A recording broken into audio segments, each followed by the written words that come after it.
je la veux. Oh oui, je la veux, je la veux.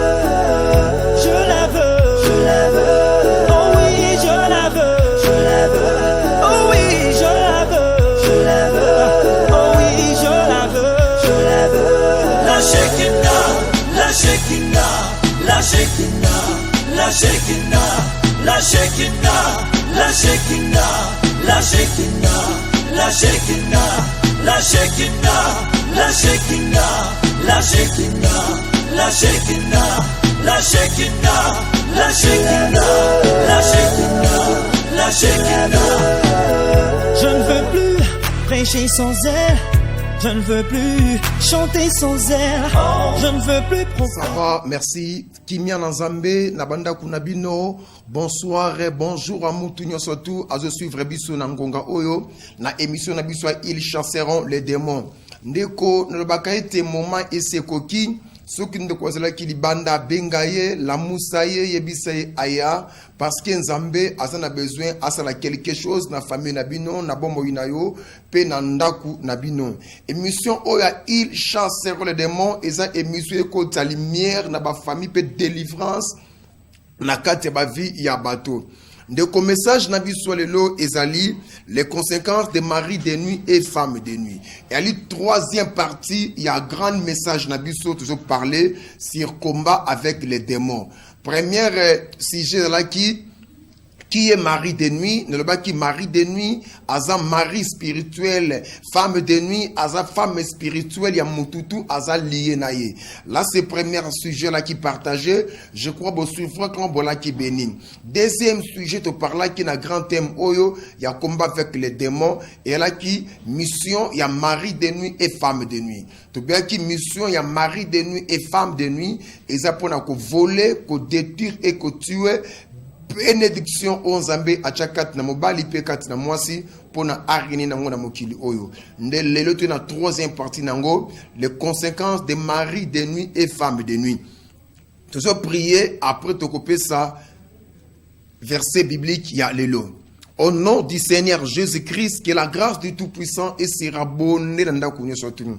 La cinquième colonne de fait à tellement l'icole banda kunyo surtout au basa branché na air au bas suivre biso pour être lumière dans Zambé et talisama. Merci Jésus-Christ parce que message au ezp sa vie na katia bateau. Puissance et Saint-Esprit et ça en action quand na pour na ko sauver, ko guérir, pe ko délivrer, na ko bénir. Na kombo na Jésus-Christ. Amen. Merci. Verset Nabi Swalelo, ton livre dans Lévitique chapitre 15, verset 16 à 18. Lévitique chapitre 15, verset 16 à 18. Nous lisons au nom du Seigneur Jésus-Christ. Soki mobali abimi mai ya mibali nankote, asengeli kosukola nzoto mobimba, akotika la mbindoti na pokwa. 17. Bilamba nyonso to poso ya nyama oyo ekozwa mai yango basengeli kosukola yango ekotika la mbindoti na pokwa. 18. Soki mobali na mwasi bayebani nzoto bango mibale basengeli kosukola nzoto na mai bakotika la mbindoti na pokwa. Vous voyez, dans le livre Lévitique, bazoko parler message concernant mutu alali ayeko retrouver sperme et bébé nzoto bilamba naye. Yango tolobi notre sujet, les conséquences des maris de nuit et femmes de nuit.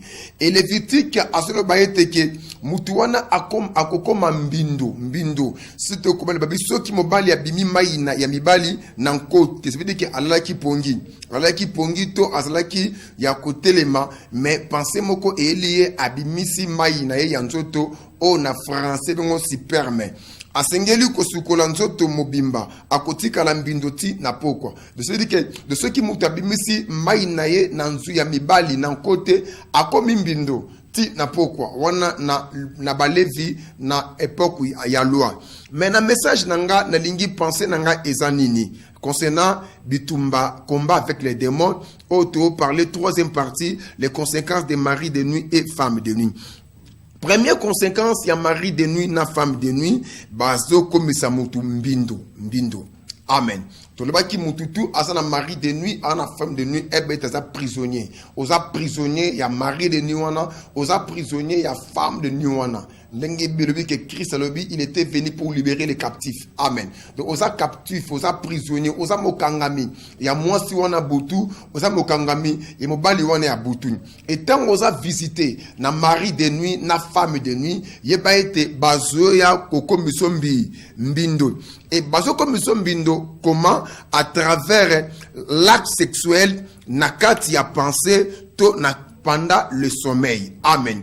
Dans le baki, na première partie, il y a qui est mari de nuit. La deuxième partie, il y a mission, il y a mari de nuit et femme de nuit. Dans le baki, Batea kibiso kalake non, mari de nuit et akana songe. Mais moi, Dieu a ajouté quand même la révélation. Dieu m'a montré que et akana ndoto te met dans le pensée. N'expliqua kibino na baki na ka tu as pensé, au kozala ofandi boy, mais oso penser qu'on dirait, oso partager corps na mobile to na moi si. Au ko sentir pe que ma sensation moko sexuelle est manifestée kat na yo. Et ce qui peut osa est trop fragile, au ko retrouver maintenant que osa éjaculer et bilamba na yo et baby. Ou bien okokipe komo nango na kati ya ndoto ndenge batu mesana ko mona na kati ya ndoto. Et nanzela wana nde mari de nuit na femme de nuit azo comme sombindo. Donc ce qu'on a attaquer, on a visiter na mari de nuit na femme de nuit, yeba été première conséquence na bango bazo comme sombindo. Pourquoi comme Mbindo? Regardez un livre dans Lévitique chapitre 15, 16, 17, vous que ceux qui ont commis Mbindo, donc, au cause de la Mbindo, tina pourquoi? Donc, tina pourquoi yo au commis Mbindo? Lorsqu'un moutou a comme Mbindo, c'est que ça va empêcher moutou à s'approcher dans Zambie. Donc, mon ilelo, ba vie de prière à Batumingi et ça, a baissé, et à kokita. Batuming va pénétrer monde spirituel en s'embêter à cause de suir, à cause de mbindo, à cause d'impureté. Mais impureté, on a peut causer quand on commettre acte de péché, mais par des maris de nuit et des femmes de nuit. Même physiquement, ceux qui m'ont à partager corps na moi c'est mbali. Alors ma moi mbindo, c'est un asoko la maille. Amen. Si physiquement, rapport sexuel et ce comme une salité, c'est que peut spirituel, ma Bible est consultée. Avec mari de nuit, avec femme de nuit, ou comme impire, ou comme mbindo. Il y a ceux que l'on a visité, na mari de nuit, na femme de nuit, yeba été ayaka comme sombindo. Et on a ba vie ba homme de Dieu belé, le vie de Pérez à kokita. Grâce et ça diminué, et ça à travers yaba mari de nuit, na ba femme de nuit, bazoya comme biso mbindo. Ndenge Lévitique a montré biso dans Lévitique chapitre 15, 16 à 18.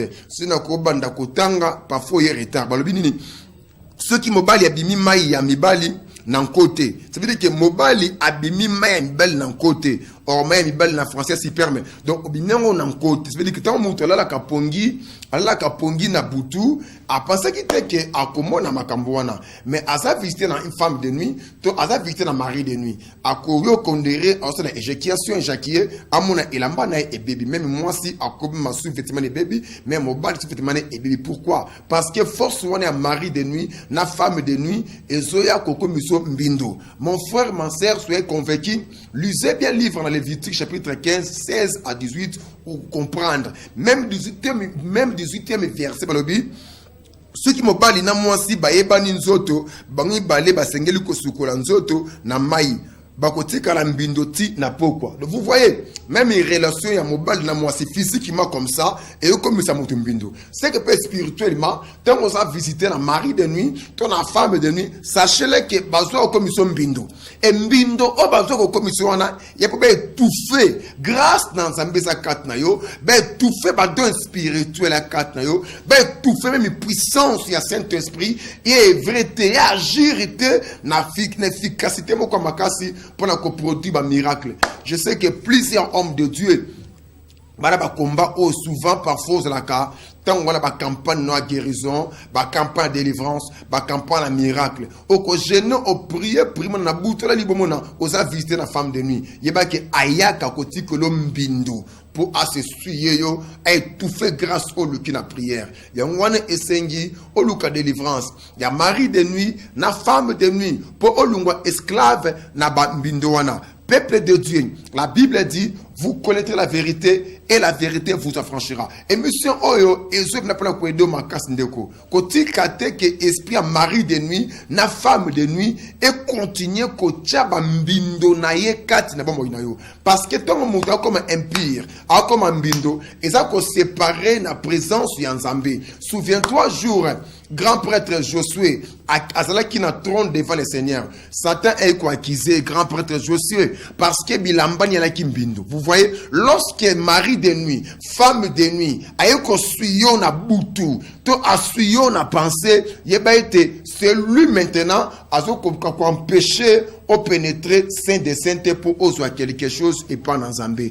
Ya ngwana soko mona ka ba vision, o mona ka ba songe, et ba mari de nuit, ya ba femme de nuit, ou bien ceux qui n'a pensé non toujours, ou la ka toujours na ba pensée moko sexuelle na carte esprit no fande et la kayo, ou la ka excité après avoir comme nango sanctifié à la prière pour être suivre wana mari de nuit, na femme de nuit, ben côté que le elongwa. Et si ça continue, le cas de délivrance totale pour être au coma libre parce que Christ a yaki pour au coma libre. Deuxième conséquence, il y a mari de nuit, na femme de nuit. Deuxième conséquence, il y a mari de nuit, na femme de nuit, bazoya koko, bazoya kochayon, sentiment sexuel exagéré. Amen. Deuxième conséquence, il y a mari de nuit, na femme de nuit, de bazoya ko créer sentiment sexuel exagéré. Donc, pour ça moko boye ya mpose ya mwasi na pose ya mobali na ndenge ya koleka na bi ke état ke ba être humain tant muta koli Dieu t'a créé ba sentiment les alaka mais oyo eza naturellement et que pousso na lisu muté et que pousso na mabete mais oyo outil na monde à ténèbres poussé par des maris de nuit et poussé par des femmes de nuit et en vrai que poussé dans les péchés. On que deuxième conséquence, il y a mari de nuit, na femme de nuit et zoya kotindi kayo na ba désir sexuel exagéré de ba sentiment moko sexuel oyo ko son maîtrise et pousser yo na ko commettre un acte ya péché parce que ko supporter ba caprice na yango te. Yangola ndeko na biso to suivre na nous ba prière à délivrance nde to kozonga pona ko continuer